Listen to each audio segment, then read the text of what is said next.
Just a small administrative note before we get into the podcast episode. We will not be releasing a episode during the Christmas and New Year break. We will see you in the new year with our first episode dropping on the 5th of January 2023. Looking forward to seeing you again. Hello and welcome to another episode of Releasing Your Inner Dragon.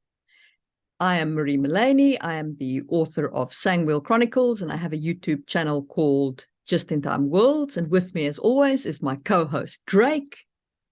I'm Drake. I'm an award-winning novelist, screenwriter, blah, blah, blah, blah, blah. I teach writing all over the world. And Marie's also a co-writer of another really cool series that'll be coming out next year with me. So yes. It's kind of a self-plug too.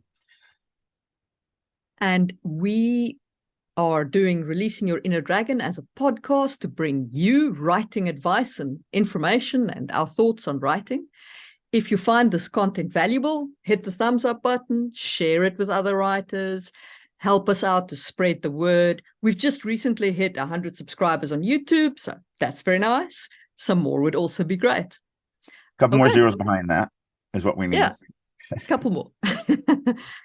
Okay, so today we want to talk about showing your character's backstory or communicating your character's backstory to the reader, like giving the reader enough that they care about the character, but not so much that they're bored, and what you can show and how you can show it without essentially going into flashbacks, because a lot of people do character backgrounds as flashbacks, which I don't think is ideal, or just telling the reader. So I mean, it's interesting because I think we're going to be kind of going through three things: just backstory, flashbacks, and then backing the story up in time, and you know, realizing we've kind of started the story at the wrong spot.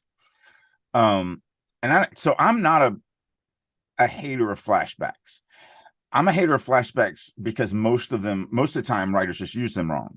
But like I giggled when you were saying that, because the novel that I got coming out in June, literally the first chapter, the whole chapter is basically designed to be a vehicle to deliver flashbacks. So I've talked about this before. It's a beast dude, lion dude in a cell.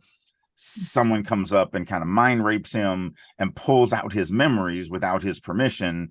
And we live those memories, these little snippets, these little vignettes of, most of them are not even a paragraph long. 100%. But the reason why that works is the reason why most people do flashbacks wrong.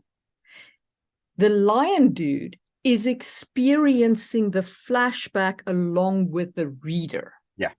The problem with most flashbacks are the character as he is now is not experiencing the flashback.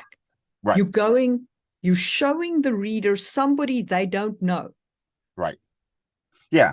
I mean, I force you to like the lion dude first. I force you to deal with his situation of being a slave and being property, and basically, you know he's going to go through something that day that could be life-threatening or even his death, because he's in this coliseum and he's going to be a part of the entertainment. So you already get that connection to the character. And then you're right, when you're going through and you see him as a cub and then you see him as a little older, like one of the things that I actually really do appreciate, which I don't even know if anybody really notices, but there's this moment where after he was bought by the gladiatorial people and he was trained how to fight, because first part of his life he was in a zoo. And so he didn't have a purpose. He just laid there and people would come up and go, "Ooh, look at that." And for a vicious predator, that's not really life. And so, but he didn't understand that because all he knew. And so after he'd been trained for about a year, when they were getting ready to take him to his first fight, they didn't tell him that. They didn't inform him, "Oh, by the way, this is what we're doing." They just threw him into a wagon, which was it was the same wagon they brought him in, which is the one they got from the zoo. And so he thought, he didn't want to get in. So the memory is of him as a little bit younger self standing in front of the door of the cage, refusing to enter. And he finally enters when they poke him with this magical pain stick that hurts him, and he's forced to do it. But you're right. The current beast actually says something to the effect of, "I remember what I was thinking as I stood there, that they were going to put me on display again. I couldn't. I would rather anything but that." So like that shows that he's way more fearful of being locked in a cage and gawked at than thrown into an arena and having to fight for his life. And so, yeah, you're still with the current character experiencing these moments as he's being forced to relive them. Yeah. And then the chapter ends with him having to deal with the ramifications of being forced to live these horrible things in his life. And so the chapter ends with you in the current moment. So yeah, I do. I mean, but that's kind of the point. When you're doing all this stuff, the reason why I pushed so hard for people to really understand what they're doing instead of just doing things off of an instinct is that when you really start learning about this stuff and you go, oh, most flashbacks are done wrong. Most flashbacks readers don't appreciate. Most flashbacks fail to do what the writer is thinking that they're going to accomplish. When you start understanding this stuff, then you go, okay, so how does it fail? Oh, this is how it fails. So how can I then approach this in a way that takes advantage of the coolness of it? Because flashbacks, there's a lot of good involved in flashbacks as well. So how can I take advantage of those good and eliminate or mitigate the negatives? Yep. And so that's why my Drake statement is always on purpose by design. I don't mind you doing all sorts of crazy things in writing if it's on purpose by design. Exactly. And I think that you should also be cognizant of why the industry says don't do flashbacks.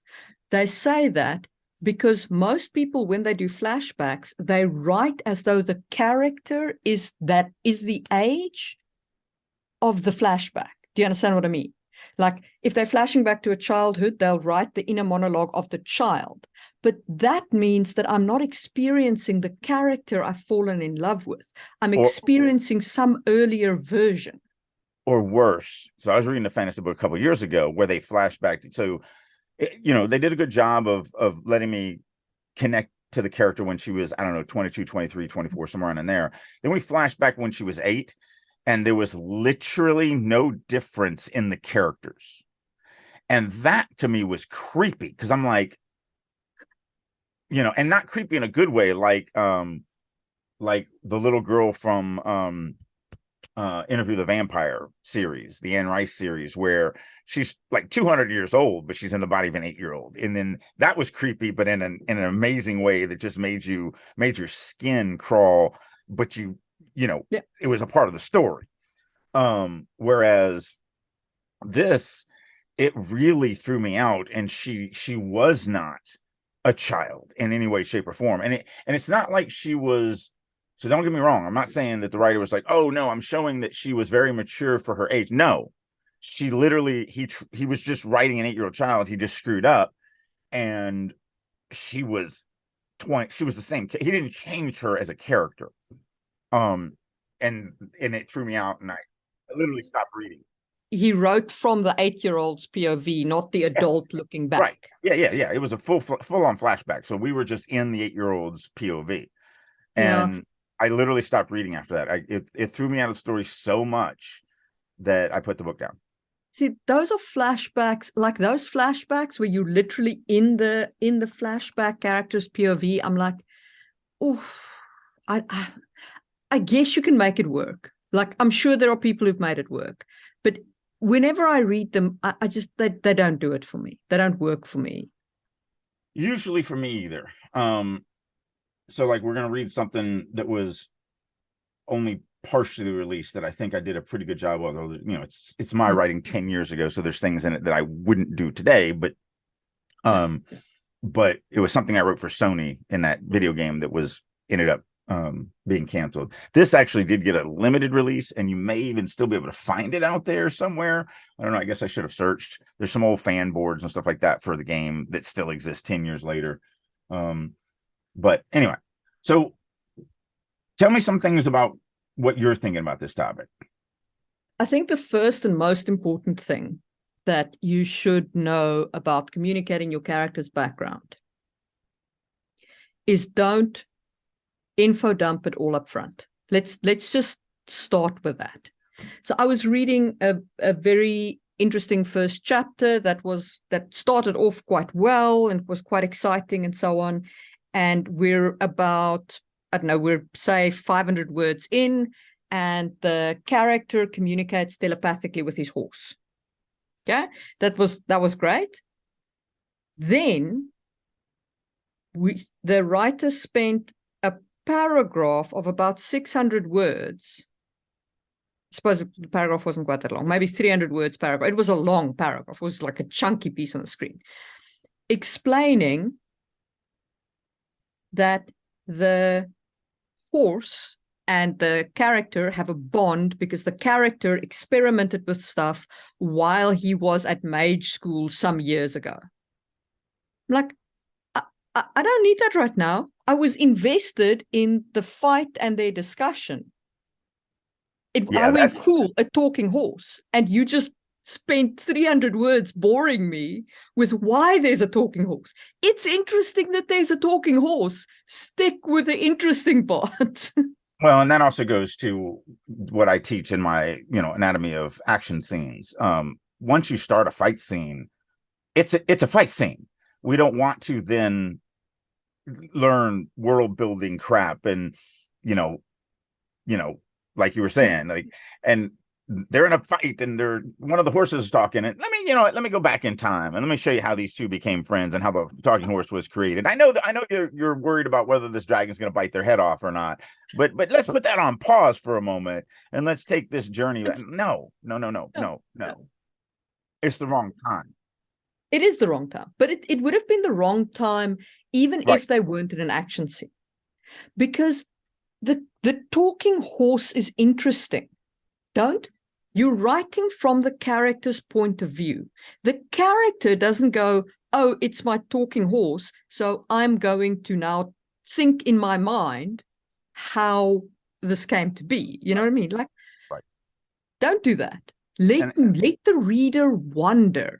Leave me with a question. How did the horse learn telepathy? Like, it's interesting. Well, I also, when I'm teaching this, I think I sum it up really nicely.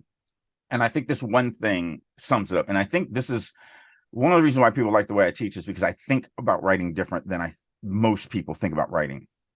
And so this is a way, if you apply this one thing to it in your writing, I think this is where you will fix almost all of this.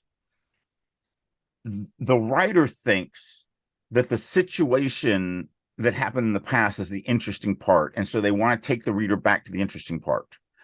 What they fail to understand is that you've connected the reader to the current character. So I'm much more interested in how that past event affected the current character, as opposed to going back and reliving it with that character. And that right there, if you take those two things, you just take the information, you divide it into two halves. I can give this information to the reader in one of two ways. I can either take them back and let them relive the information, or I can just show them how that past event has now affected this character today, which is going to have more impact on the reader. Well, not always, but probably most of the time. But that's the question I don't think a lot of people do. And they just go, oh, I want to take you back in time instantly. It's always instantly, always back in time. And I think that's the number one reason that people miss why flashbacks suck, because it's not about the backstory. It's about the current character. So on that note, let me actually read the first few paragraphs of this story from Sony. And I did Google it. If you type in Last Stand of the Tyrdal, it is out there on the pirate boards. I don't own this story. I can't sell this story. Yes, I wrote this story, but there's literally nothing I can do with it. Now technically it belongs to Daybreak, because Sony sold everything EQ related to Daybreak. So I got no skin in that game other than the fact that I wrote it. I'm gonna share the screen, and I'm gonna read just the open. This is the opening of about a 25,000 word novella. It was also the opening of a series of novellas that was more than a novel long, that me and Rob Lassen wrote. Rob Lassen is one of the writers that's also writing with me on The Realm of the Dying Sun. And actually, these two characters kind of were the genesis of where Rob loved these two characters more than anything, and he was bugging me for years to really just rename everything and try to just release these, because technically, if we made it different enough and took all the Sony specific stuff out, we could just do it. And I just didn't want to do it. But it led to the Realm, so I'm very excited about that. But what I'm doing here is I have to do a lot. I have to set up a ton of things, which I'll talk about after I read it. But I wanted to do it in a very impactful way that connected you to the character. That's the important thing, is it's about connecting the reader to the character as fast as possible. And again, all this is objective because I think it worked. It worked for me, and it worked for my beta readers and everybody who actually did read it. So here it is, and we'll just go through it, and then we'll talk about it. Kaer Morthek stood staring at the stone sarcophagus from the doorway, spinning a white lily between his fingers. An ancient, musty scent hung thick in the air, filling the large vaulted chamber with its oppressiveness. Runelight licked at the walls, adding to the gloomy feeling, clawing at his soul. He loathed coming down here because once here, he knew he wouldn't want to leave. Perhaps this time I will lie down beside you, my love, and just...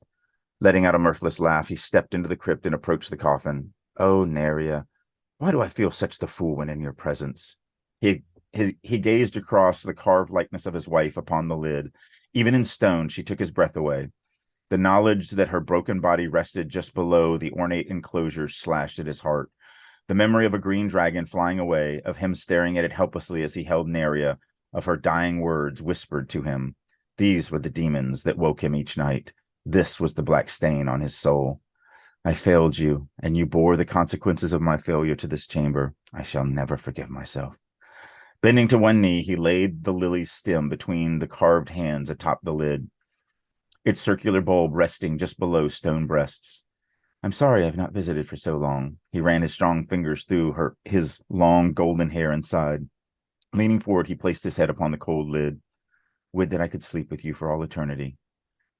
He reached out and set his hand on her stone shoulder. I miss you so much. When he lifted his head, tears filled his almond-shaped blue eyes, though they did not fall. Our son as well. Kisden is now running so fast as Nanny is having a hard time keeping up with him. He smiled, and the motion forced the tears sitting in his eyes to roll down his smooth cheeks. He made no attempt to wipe them away. Preparations have begun for the evacuation. They feel the entire combine should be ready to leave in just a few weeks' time. He clenched his jaws at the thought. I still can't believe Father and Eridor are willing to abandon our homeland. We have paid so much for. Reaching out, he brushed the carved cheek of Neria's image. I have paid so much for this land. His fingers found the pendant hanging around his neck, a worthless bauble of pewter in the shape of 3 knots of rope encircling a common piece of quartz. The silver chain it hung from held more value than the pendant. Still, touching it brought him comfort. It had been a gift from his mother, Raina Thex, the last gift she had given him before she died. So I'm gonna stop there because I think I've done everything that we talked about, and also that I wanted to get to the pendant because it ties into something we're going to read from you. So the reason why this works as a communication of background is because we're experiencing the character as he is, and it gives us a whole lot of information. It tells us he's married. It tells us, or he was married, that his wife died on the battlefield, that he has a son, that his mother has died and gave him this pendant. But it also tells us how he feels about it. And that emotional connection is what makes it important. Yeah. In my opinion. Yeah. I mean, you learn that right in the opening, there's a war going on, that for the side of the main character, everything has gone wrong. That not only has he lost his wife in the war, but he's lost everything, that the people are fleeing, that they're packing up for all of that. You find out how deeply he's actually bled for this war. And all of that is backstory. All of that is stuff that happened over the last several years of this story. You know, that's what I try to tell everybody. Remember, when you're writing a story, you're turning the camera on at a moment, and then that camera's moving forward until you turn it off at the end. But the world has been here long before that camera turned on, and it's going to be on long after the camera turns off. And so that's what we have to remember. We have to remember that we're not writing, we're introducing the world to the reader, yes, but we are not necessarily, and it could be, but we're not usually introducing the world to the POV narrator.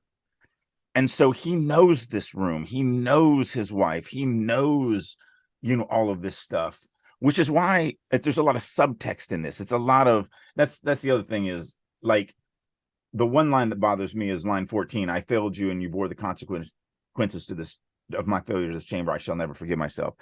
That's a bit heavy-handed when I've already kind of accomplished a lot of that in subtext. It's a little on the nose. Right, exactly. And if I have any negative to my storytelling, I still sometimes hit the head of the nail right on its head, or hit the nail right on the head. And that's just my storytelling. You know, I'm trying to lean more heavily into subtext, and it's just something that, you know, that's a part of my growth path that I'm getting better and better at understanding that the reader is going to get all this stuff without me having to just lay it out. But that's why I like the, you know, like the line where he's like, you know, we've paid so much, and then he stops and he's like, no, screw that. Yes, okay, so the entire race has been lost, but it's me. I have lost so much, and now we're just giving it away. And so it also shows his opinion of what's going on, and all that comes into play when we go up, you know, when we go upstairs and we're in the middle of a castle and there's refugees everywhere, and they're trying to gather up supplies, and they're trying to ready the ships, and they're, you know, it's obvious that they're fleeing because the dragon horde is going to push them against this, and they're coming, and, you know, this is it. That's why it's called The Last Stand of the Tyrrell. I feel like I accomplish a lot in that opening page of information. You get a ton of backstory of this world, a ton of what's going on. You're connected to the character. Yeah, you're living a moment. And here's the thing. A lot of writers would go, well, I'll just write a prologue where I actually write the scene where they're fighting the dragons and, you know, Neria dies. And that's going to be so great. Okay, but I don't care about Neria yet, and I don't care about Caramore yet. So is it going to be great for the reader? And that's what people miss. People miss that it's not about the events that are taking place in your story. It's about how those events impact the reader. And so I chose to start this story here because it's not about Neria's death. Neria's death happened in the past. It has nothing to do with the current story. Her death impacts nothing in this story other than it has shaped Caramore to date. It has shaped why he does what he does. Like, you know, spoiler, he is basically presented with a Kobayashi Maru after this, and, you know, a no-win scenario for you that are not Star Trek fans, where basically it's like, oh, bad stuff is going to happen unless someone goes and does something, but there's literally no chance for them to survive. They're going to die on this mission. And he's like, you know what? I'll take that mission. And we can go back to here and go, well, he didn't want to leave anyway. He wanted to die in the same land as his wife. Because there's another moment, he gets interrupted, but there is another moment with him and his wife as well that just kind of makes sure that you, the reader, understand that he would rather have his body dead in the same land as the body of his wife than leave this land and live. And so, and spoiler, he doesn't get his wish. It's actually far worse than that. These are all things that I think about when I'm crafting my stories, when I'm deciding on different things. And so, you know, it's why I make the decision I make. It's why I keep saying on purpose by design, on purpose by design. I chose to start you here. Yeah. I will also say, like, I don't think that you should communicate character background in a prologue. Like, I don't think that's what a prologue's for. I think that a prologue exists to communicate something meta about the story. Like I think that's its best purpose, is to communicate something meta about the story, something that wouldn't be in the story otherwise, that right. will deepen the reader's understanding at some point. And while I agree with that statement wholeheartedly, I used to be a huge fan of prologues. I used to defend them. And now even that, most of the time I will look at and go, it's not needed. You think it's needed, but it's not. And so I'm not gonna say that, ever, but I don't think my prologue is needed. Like, I think you can read my story without it, but I think, and I don't think it's needed for the greater Sangwell Chronicles arc. I mean, you can read it without it, but I think that reading it provides a deepening understanding when you look back at it. And because it's short, I feel that it's worth it for that. Yeah, well, I mean, that's the thing. It's all subjective. That's why I said I'm never going to say, a definitive answer on it. But whereas I used to support prologues, now I am definitely on the camp of don't write a prologue. Just don't. It's not going to do what you think it's going to do. And there's so much more opportunities to get that in there in the moment. And nobody cares yet about the characters and about the story and about the world and about everything. And so it's why, like I said, the two that I think are probably the most successful, and I still think both of them shouldn't be there, is The Wheel of Time with Louis Theroux in his house walking on the body of his dead wife and not realizing it, and the Stormlight Chronicles, where all the guys that are going to basically come back give up their armor and give up their weapons and everything like that, which is what kind of gets those weapons and the armor to the mortal man later in the story. But again, I don't think either of those are needed. I just don't. I think that done better, it would have more impact. Now, and I am talking about prologues on the first book or standalone books. Having a prologue in a second book, having a prologue in a third book, something like that, you've already, like, the biggest weakness of prologues is the fact that nobody cares yet. So having a prologue in a second book, well, if you didn't hook your readers and they don't care about everything by that point, then they're probably not going to read the second book anyway.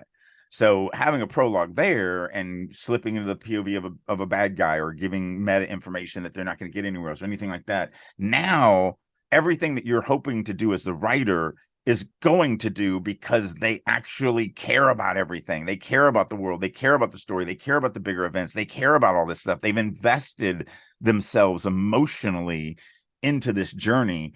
And that's when I think prologues actually can accomplish what the writer thinks that they're going to accomplish. But I am still, and again, I'm not going to say that no matter what, a prologue in a first book doesn't work, but I'm definitely in the camp of just don't do it. I know you think, I mean, I wrote, like, I was so much into it. So Farmers and Mercenaries, the first book of the Genesis saga, did not have a prologue. And then when I decided to do a rewrite, which has now been a few years since I've been working on this, health issues and other things have kept me out of the finishing it. But that is the book that's coming out in June. But I wrote a prologue I actually wrote, it is one prologue, but it's two different halves of it. Two different things happen in it. It's 10,000 words long. It is breathtaking. It's probably the longest I've ever spent on one chapter in my entire life. I must have spent 6 months writing that one chapter. And it's everything I want it to be. It is literally, it does everything that it needs to do for the story. It's all the meta. It's all, I connect you to those characters, even though they're all basically dead because they happened 1,500 years ago. It's everything that I wanted. And it was in the book up until probably this final edit pass that I'm doing. It was in the book until just before we met, because one of the things that you asked me in my beta read was check and don't read the prologue and tell me if you feel you missed anything. So right before I was diagnosed with cancer is when I cut it. Yeah. Like I said, I knew I had cut it recently. And it's all going to be used. Part of it is going to be a prologue of book 2 when I realize that's when it actually will impact the reader. Part of it's going to be the epilogue to book 2 is what I think it's going to be. I think it's going to be the prologue to book 2 and the epilogue to book 2, or maybe I just might be the epilogue to book 2, because even moving it to the beginning of book 2 might be too early in the story, because there are things that happen in it that that you just don't care about yet. And so it may just be the epilogue to book 2, because book 2 already had a prologue from original, and I'm probably going to end up keeping that. Although that's also a cardinal sin that you should never do, although people enjoy it, because it's the same scene that happened in book 1, but from a different character's perspective, which is a no-no. Don't ever do that. Don't do that. But I did it, and it works. And I think it also depends on like length. I kept my prologue down to like, I think it's 700 words. Yeah. So, you breeze through that prologue so fast, you barely notice it. It's like a speed bump. So if you don't like them, you're through it so fast, you don't even notice. And if you do like them, it does give you that deepened understanding of the events that caused kicks off the saga.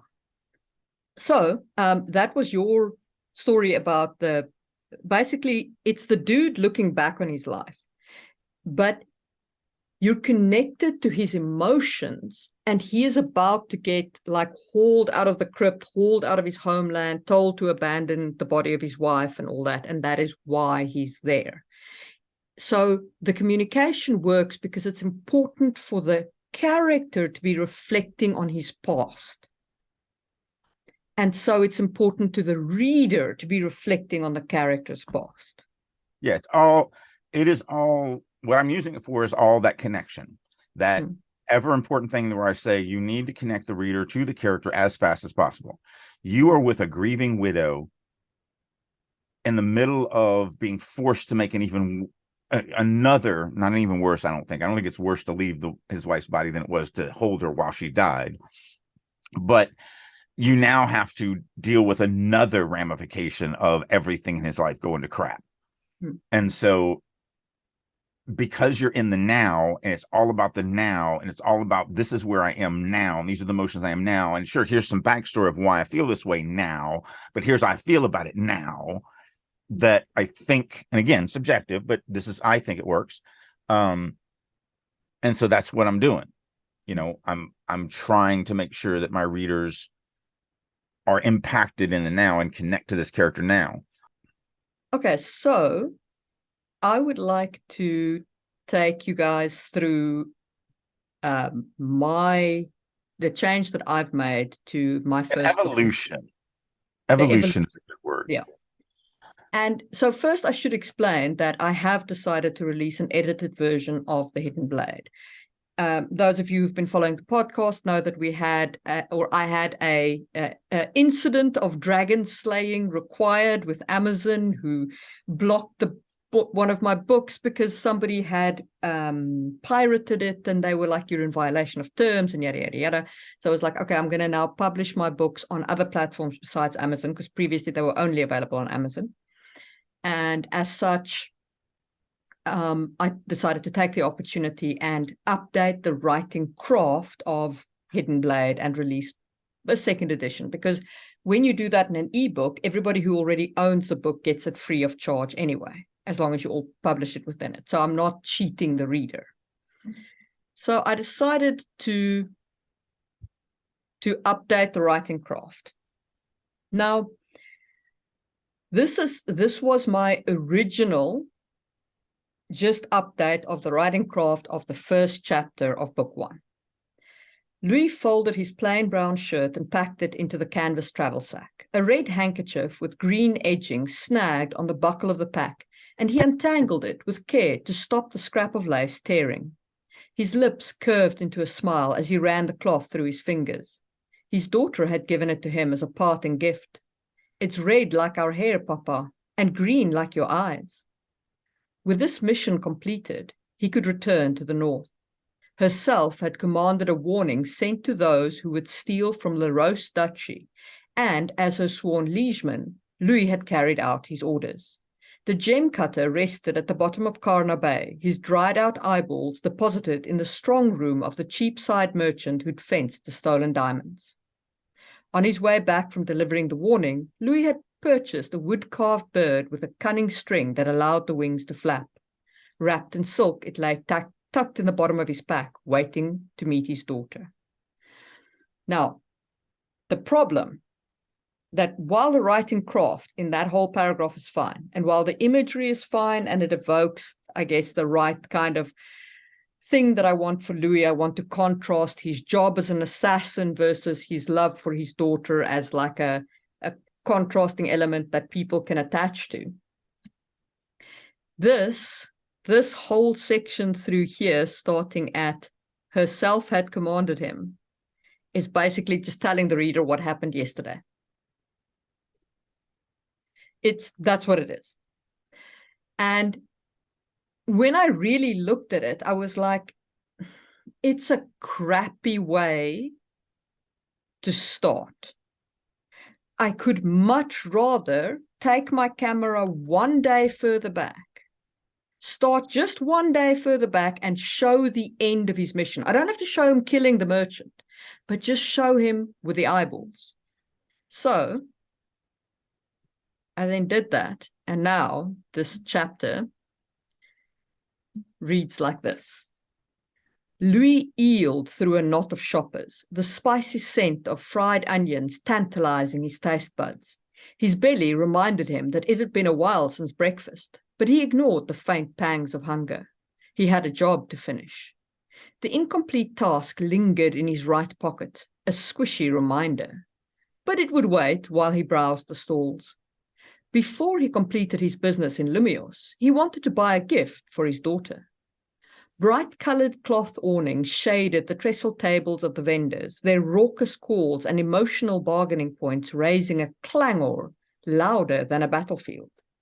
The ripe fragrance of too many bodies packed together formed the undertone for every other scent in the square.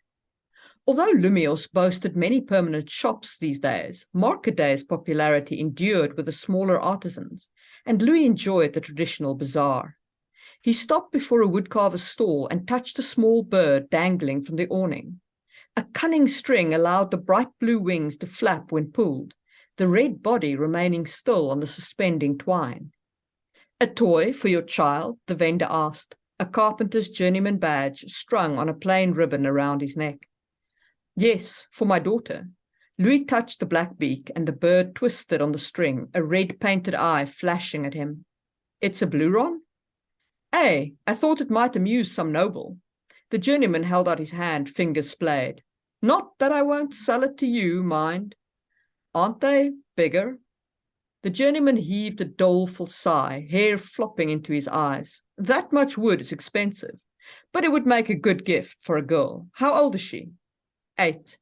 The corners of Louis's lips lifted, and he touched the red body of the bird, so reminiscent of the hair color he shared with Louisa. Perfect size for an 8-year-old, an ingratiating grin accompanied the words.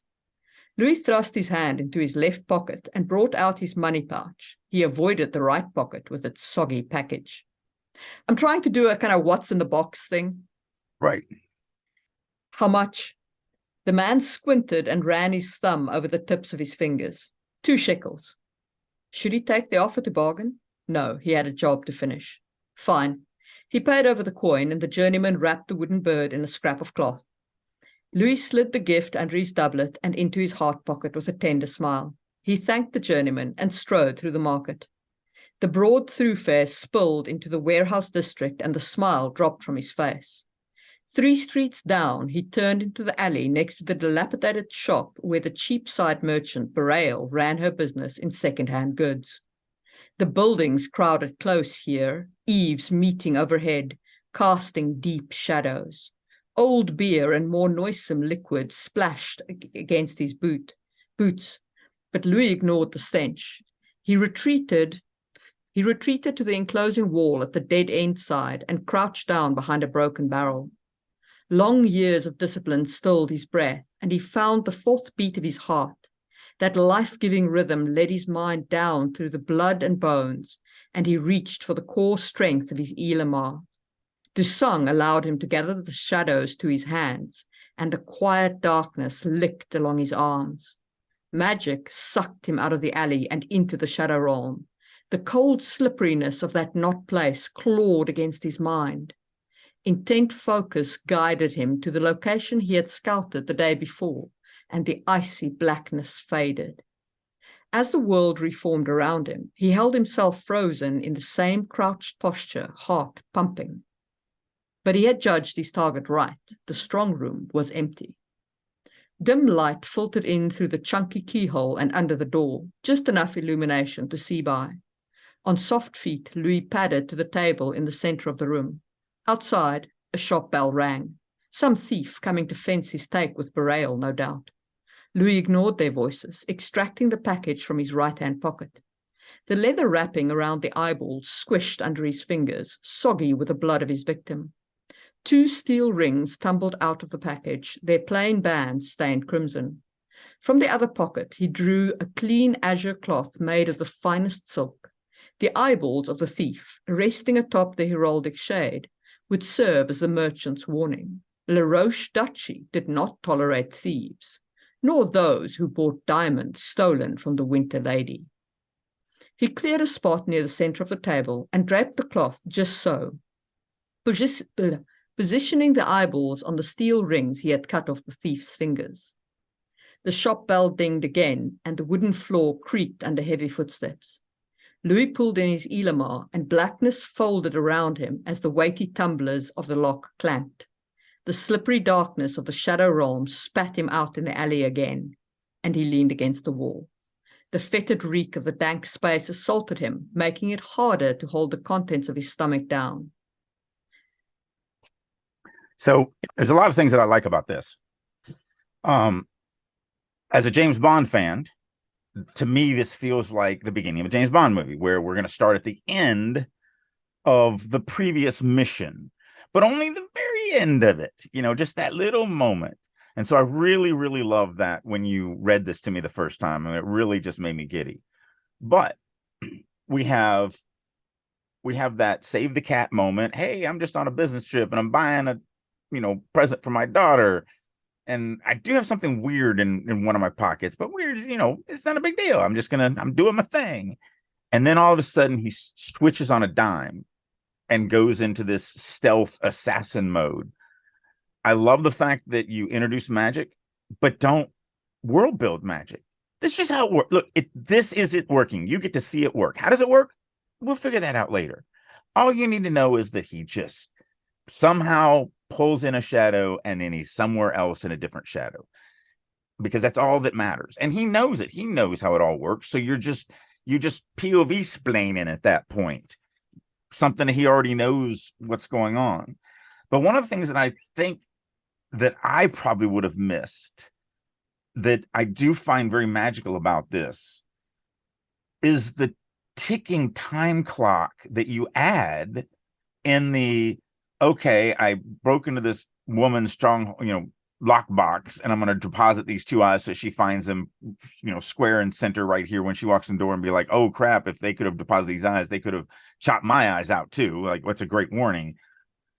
But the fact that she's walking back there right now to unlock the door, to come in, to put away something, get out something, it doesn't really matter what for the story. And I can't linger, I can't hang around here. I can't admire my work. I've got to get it done and get out.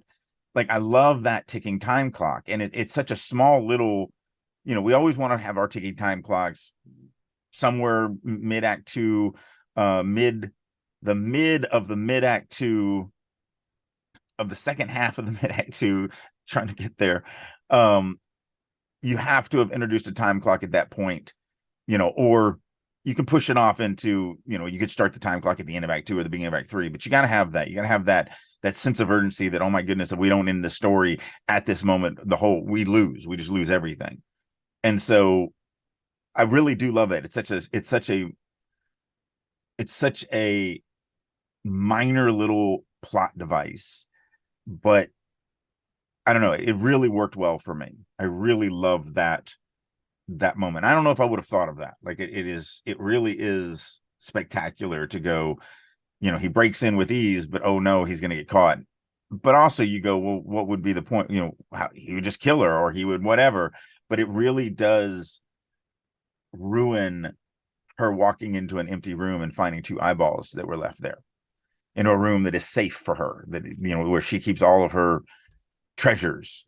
And so with him being there, it would have ruined that surprise. And sure, he could have slapped her around or killed her, or said something and walked out or whatever, but it still doesn't have the impact to me as it does the way it is.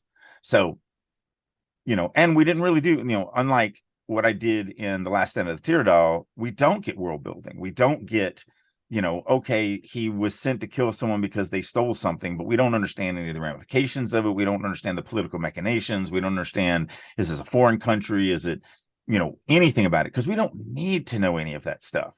That's the other thing, is that a lot of writers fall into this trap of, I know this information, so I must give it to the reader or they won't understand. But the part of the magic of being the reader is discovering this stuff and kind of being teased with it and have to fish it out at a later date. And so I think this just does everything for me. Like, I really do love everything about it. Thanks. I felt the importance of, so one of the big things that I really don't like is like big info dumps. And I don't think readers need them. Readers enjoy exploring the world and getting to know things and things making sense and going, oh, that's how all that stuff fits together. So there's a very few subtle things that I did here. Like I say, that's an azure cloth, right? And then I say the eyeballs of the thief resting atop the heraldic shade. Mm-hmm. Now, the reason why I did it exactly in that order is so that my readers, from a little bit more meta level, can go, okay, whenever heraldic names are used for colors, it's got an implication around like heraldry. Because I've had a lot of people say, oh, purpure is just like purple. I'm like, yes, but I use the heraldic name because it's the official, like, it's this kind of thing, this shade, and so forth and so on. And so, heraldry is important in this story. Yes, and heraldry is very important in the story. So linking the two there, I felt would help readers connect, because azure is a name we know. Azure is a common name, right? Yeah. But it is the heraldic name as well. So it helps the reader make that connection. At least I hope it does. I don't know if it does, but I hope so. That's the thing. Let me know in the comments below what you think. Is that too subtle? Is it? Well, I mean, that's the thing. We do the best we can as storytellers. We drop the clues that we can. What you really want to do is make sure that there's enough clues dropped that if they miss 2 or 3 of them, they pick up on this one over here or that one over there or whatever. And so, and again, it's subjective, and everyone is different. So like we play this game called Mysterium a lot. It's a fan favorite at Drake game nights, and I'm usually the ghost. And those that know me, so basically the way it is I'm a ghost and I'm giving you visions, and there are these cards that have all sorts of crazy images and pictures and swirls and colors, and you're trying to guess what I mean by giving you these cards. And new people all the time will do stuff like, oh, well, there's a lot of green in this, and there's a lot of green in this thing over here, so he must mean this thing over here. But players that play a lot with me know, yeah, Drake doesn't give a crap about colors, like at all. He sees no value in colors. He doesn't connect anything to colors. I don't go like I don't give you a green card because I'm trying to get you to pick the thing in the field of green grass. Like, for whatever reason, my brain just doesn't, I'm not a color guy. And so I'm going to miss the azure and the heraldic and all of that, because I'm just not, that's just not something that I'm going to pick up on. So you want to make sure that you're not leaning heavily on just one tactic. You have to understand that your audience is varied and wide, and different ages and different sexes and different backgrounds and different political and religious and everything else. So part of the thing that you need to do as a storyteller is to be able to go, okay, this type of person hopefully will pick up on this thing, and then that type of person will hopefully pick up on that thing. It's one of the reasons why subtext is so hard. If you read my early stuff, there's not a lot of subtext in. Again, one of the things that I've been working on for the last really strong 5-6 years is to put more subtext in what I write. Because again, I'm a very WYSIWYG, what you see is what you get kind of guy. It's funny, I was having a meeting with an artist yesterday that's doing a lot of the interior art for the Genesis project and stuff like that. And I'm giving her feedback, and she's like, yeah, I'm just really worried that you're not just giving me, like, you're just telling me this stuff because you feel that it's the right. I'm like, come on, girl, you should know me better than that by now. Like, I will tell you exactly what I feel. It's sort of the same thing when I'm gushing over the piece that you read. I don't want the audience members to go, oh, look, he just does nothing but, like, no. And Murray can probably attest to you that when we're going over stuff, I'll be like, wait, stop. Okay, so you did that. Like, bear in mind, audience, that this is not the first time Drake's seen this, and the dedication of this book is, I will read it to you all, because there is one man who bears the blame. So the dedication of this book is one man bears the blame for the second edition of The Hidden Blade, and he knows why. Drake, this is for you. Yeah, I break people, and I think the number one thing that happens with my private clients is that every one of them hate everything they've ever written after they start working with me. Because, I didn't hate it, but I felt that I couldn't realize, right. You learn so much so fast working with me that, and you above all, and this has been a really interesting thing, just chasing a rabbit here. I've worked with a lot of writers over the last 20 years, and I've watched them go. Some of them I've spent 3, 4, 5 years with, and before I really started seeing some magic happen. Some of them months to a year. The thing that impressed me about Marie was, it was the first. So normally I'll go, okay, you're doing this wrong, and this is why it's wrong. This is why you should avoid it, and so on and so forth. And then the next time I work with them, it's like, okay, you're still doing this wrong, but 10% less, and you're still doing this wrong the next time, but 20% less now, and maybe 50% less the next time. And that was one thing that impressed me about Maria. Is I'd go, okay, you're doing this wrong, and here's why it's better, and expecting to see it again, and I would just never see it again. And what I think I learned, and maybe Marie is that smart, but I also think it has to do with the fact that she's not a native English speaking person. And so with all of my American students, we grew up with this language, and it's ingrained in us, and we don't even, like, one of the things that I think is hilarious about American English speakers is they don't realize that, like, there's an order of adverbs. There's a rule for it. There's an actual rule for it. Like, because we wouldn't say, if you said the old little lady stepped on me, like, it sounds wrong to our ear because we grew up with it. So it's the little old lady. It's never the old little lady. But you'll see foreigners say the old little lady all the time, because first of all, they don't know about the rule, and second of all, there's nothing wrong with saying the old little lady, except for it's 100% wrong. Other than that, there's nothing wrong with it. But most Americans don't even realize that size comes before age. Like, that's a rule. Like, they don't even realize that. And so I think that's something that helps out non-native English speakers, is because it is just data. The whole language is like this data point, as opposed to this ingrained, I grew up with it, and then, of course, you have other things. I mean, your mother being an English teacher, and what you were driven through as a child, and, like, you have a lot of other things too that help you out. But I don't know, it's just a rabbit chase.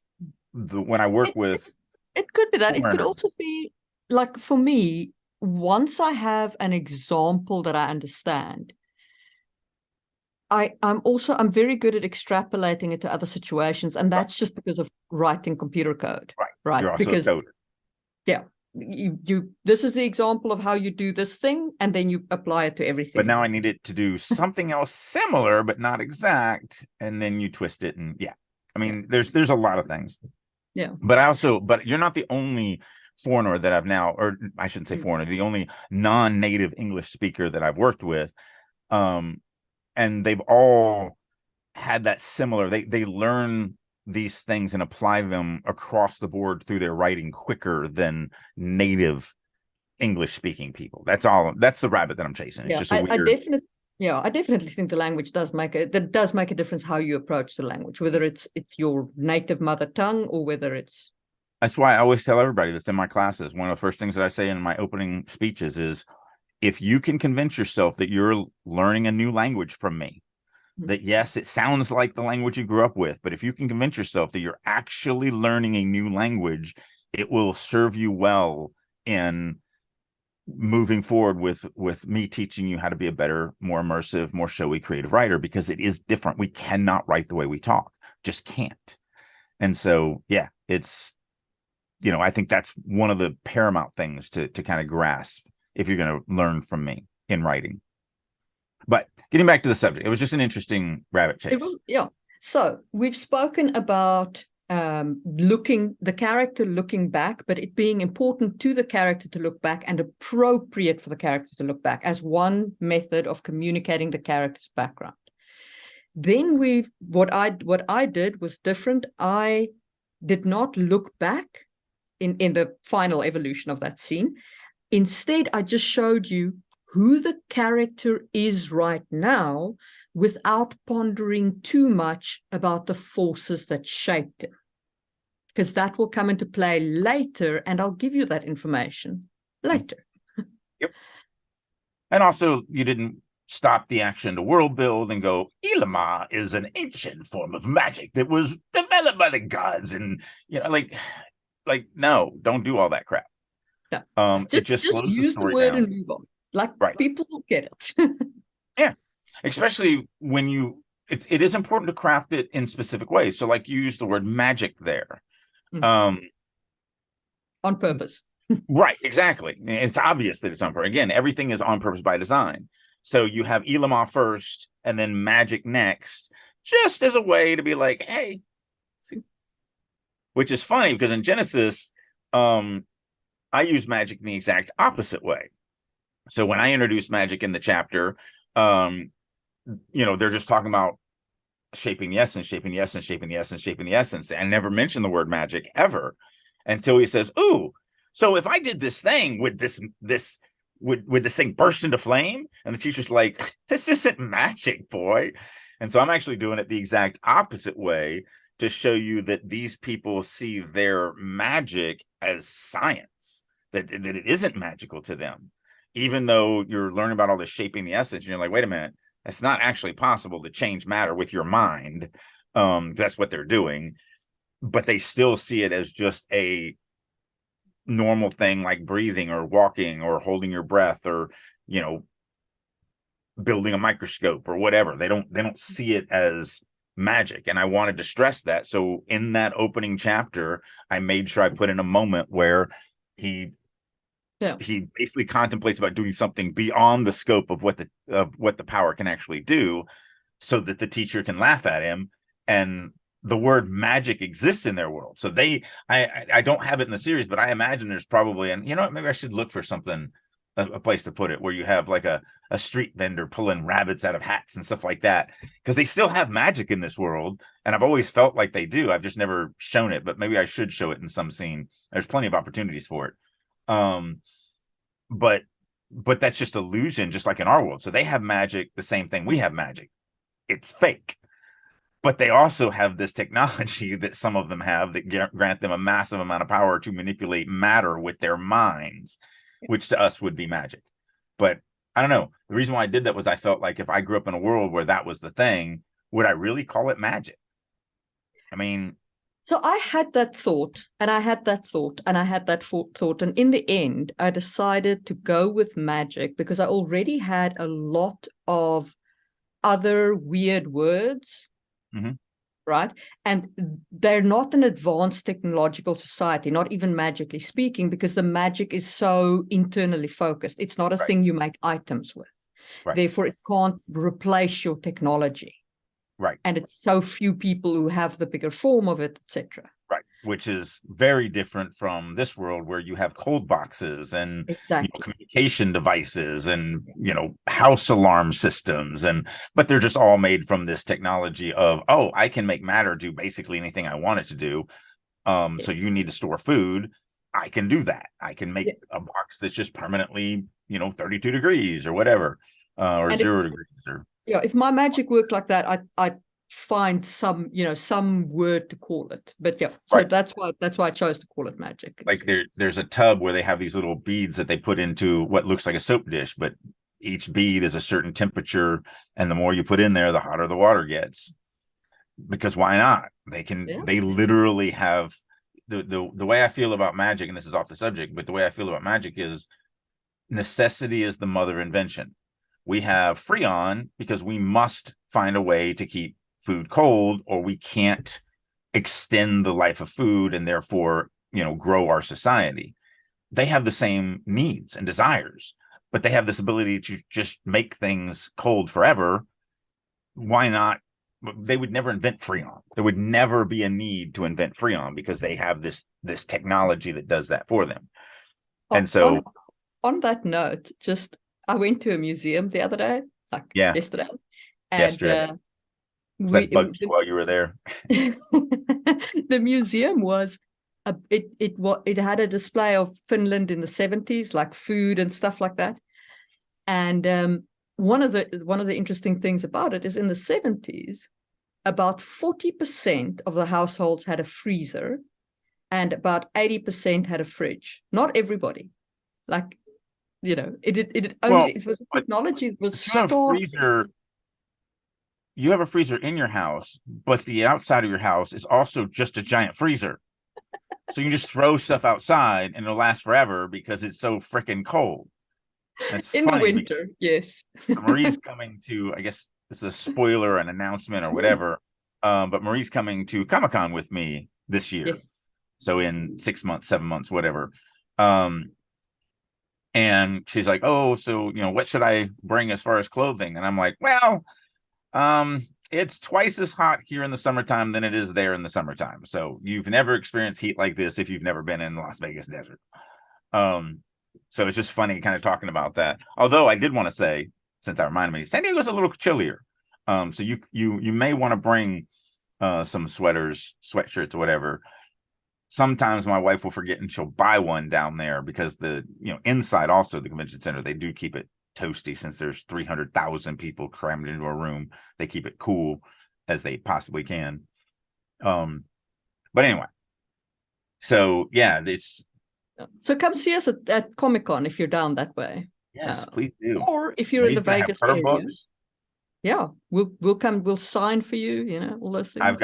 I'll have my books, and we'll have the first book of the Magic Falls from the Sky series. We'll have Magic Falls from the Sky. I'll have my book. Drake will have his books. Or if you're in the Vegas area, let me know. Yeah, she's coming for a week ahead of time just to hang out. So maybe we'll do something. I know I'm going to do a Drake's game night for that. So if there's any Vegas people that haven't connected with me, most people who are fans of mine in Vegas have at least reached out to me, and either they'll come to my class and we'll go out to dinner or whatever. I'm a very open kind of guy, but maybe it might be fun to do some type of fan game night or something. Something. Let us know if you'd be interested. Okay, so that's what we've spoken about. Is there anything else we should cover about character backgrounds? Just making it organic. Don't, I want to use the word mansplain, but really I want to use POV splain or narrate splain. If I'm your narrator and I know stuff, I'm not going to narrate it. I'm not going to narrate, okay, Drake, while we're talking, make sure you keep breathing. If you've noticed, I'm throwing these mints in my mouth. Part of the cancer thing was half my saliva glands are dead. I'm in physical therapy for my jaw because it doesn't open very wide, and we're not making much headway. And one of the theories that I have is that maybe it's because I've never chewed gum before. Now I'm chewing gum 24 hours a day, 7 days a week. So I'm trying this week to not chew any gum to see if that loosens up, if the constant chewing is what's tightening my jaw. And so I'm doing mints, but I'm not sitting there going, okay, Drake, remember your mouth's going to get dry, pop in another Like I wouldn't do that in my narration. And you wouldn't go, Drake popped in a mint because his glands had dried up due to the cancer treatment. Right. You know, because I that knew is I also, already went through cancer treatment. yeah, that's also not a good way to communicate. Right. Drake's mouth went dry again, so he popped in another mint. Yeah. Now, where we cheat as writers. See, with that, you immediately ask the reader a question. Why does Drake's mouth go dry so often? Right. Well, and we can cheat as writers with what's called anchors. So Marie, if this is the first time we're meeting or whatever, maybe I go, hey, so I know maybe this is a business meeting, and you know, I don't know, I'd be dressed like this at a business meeting, but then again, I don't know why I dress like this for my YouTube channel. I mean, I'm an unemployed writer, so this is how I dress. But maybe I go, hey, you know, because I have done this before in meetings, where now that I'm chewing a lot of gum or whatever, or when I was on stage a couple weeks ago at the teaching at the convention, one of the first things I said is, I'm sorry if the gum gets a little annoying, but I cannot talk unless I'm chewing gum. Like, so the audience is my anchor. They don't know. And then if I wanted to go a step further, because again, I'm the writer of the story, and I'm like, oh, I need to give the readers more information. You know, I might even say, hey, look, while we're talking, I'm going to be popping a lot of mints. I don't know if you know, it's not a big deal. I had cancer last year. Because part of the treatment killed my saliva glands. So the only way I can keep talking is if I keep popping mints in my mouth. Like, that seems organic because the reader is not just getting this info dump of information of me saying something to myself that I know, or, you know, now that me and Marie have been friends for years, I don't have to, you know, she was there with me through the whole cancer treatment. So it's not like I have to keep reminding her of it. And that's the way I want to think as a writer, as a storyteller. I want to think these characters in the story already know what they know. If I need the reader to know that, then I've got to be more clever. I've got to figure out other ways to give that information to the reader. And an anchor, somebody who's never, you know, been privy to this information, works great because the reader feels that it's organic, that, oh yeah, no, he has to explain this to them because they don't know what this is. And so that's what we're doing. Again, on purpose by design. And so and you can make up stuff. Like you can add characters if you need to. Like you can just add a dude's sitting there joining us. Like, you know, maybe I do know Marie and we've been here forever. And she's like, hey, so my cousin's going to join us. You know, he's in town and hang with me and he kind of wants to be a part of this. Okay, great. Now I have somebody that I've never met before. And maybe I need to give him information that Marie already has because the readers need it. That only becomes problematic when you're doing, so I'm on this final edit pass of the first book of the Genesis saga. One of the things I'm doing is, if those that don't know, I'm actually doing an all cast audiobook. So I've been casting actual actors. I'm doing all the voices, you know, for the dialogue as other actors, and then I'm going to read the narration. And oh my gosh, is there a lot of characters in this book? Like, now that you have to break it down, like just in the first 6 chapters, there are 24 characters. 4 of them that are no name, that just have like one line or whatever.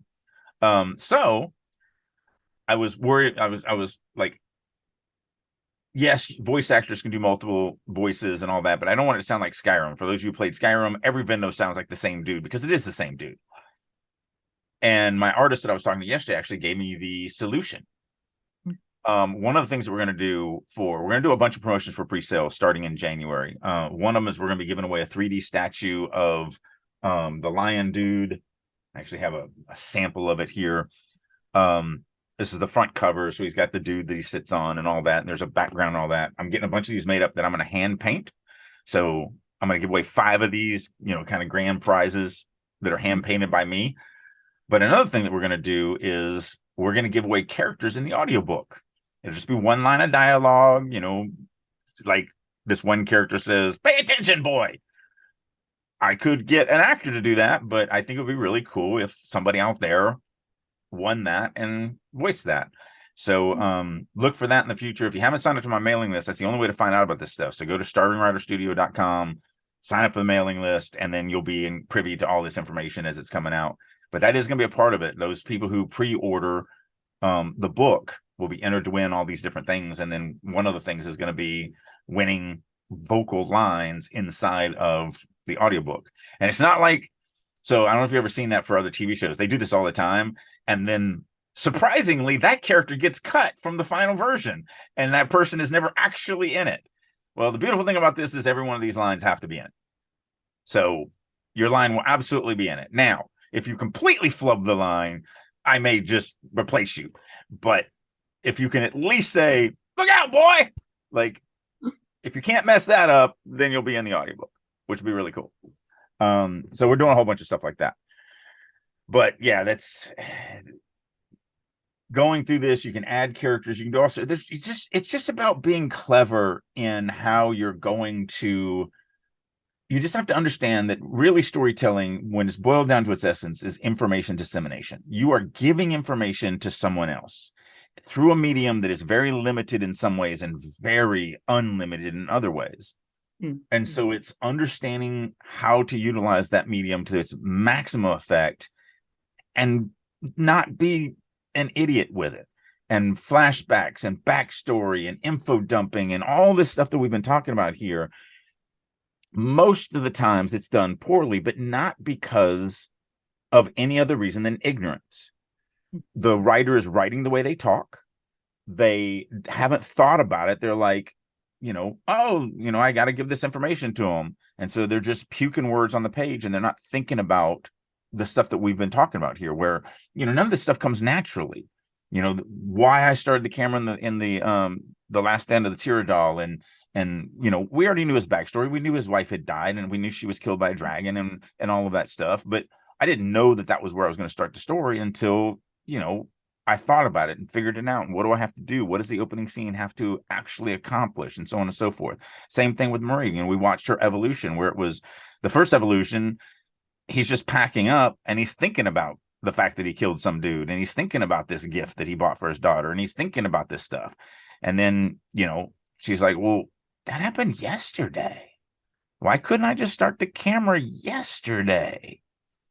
And so now it becomes this much more dynamic scene that's so much more enjoyable for the reader. And they connect to Louis better in that than they do in the, I'm with Louis as he's packing a suitcase.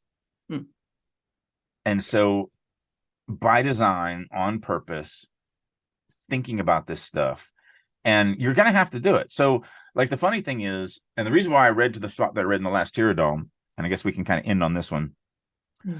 I read down to the part where he touches the necklace that was given to him by his mom.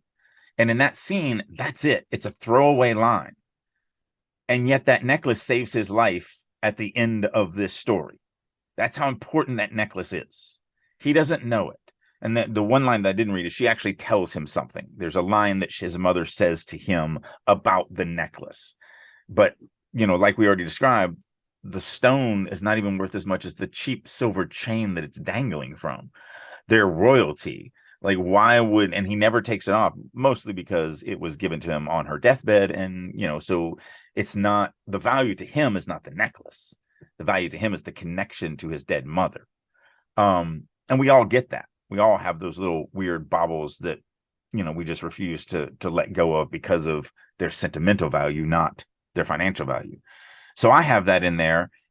And it was the exact same thing in, your original version, Marie, where you touched the scarf that she had given it to him, and it was your way of kind of bringing in the daughter and connecting it. The difference is that the daughter connection, an assassin, a ruthless killing machine that actually is a good father, is very integral into that story. Whereas the fact that this guy's mom's dead and she gave him a necklace is not going to connect you to that character. So I need to implant that plot device because the necklace is important. But in your case, actually having him buy it for her and introducing her that way is just much more dynamic. And plus the dichotomy of... It was so important to make that connection to the reader because Louis, is otherwise very much an anti-hero. Yeah. And hard to connect. Yeah, and I love the shift on the dime where it's like, oh, look, I'm shopping for a little gift for my 8-year-old daughter and here's some here's some severed eyeballs that I'm going to put in this room as a warning because that's what I do. That's my job. And it's like that dichotomy is just, it's awesome. So yeah, and that's what we're talking about here.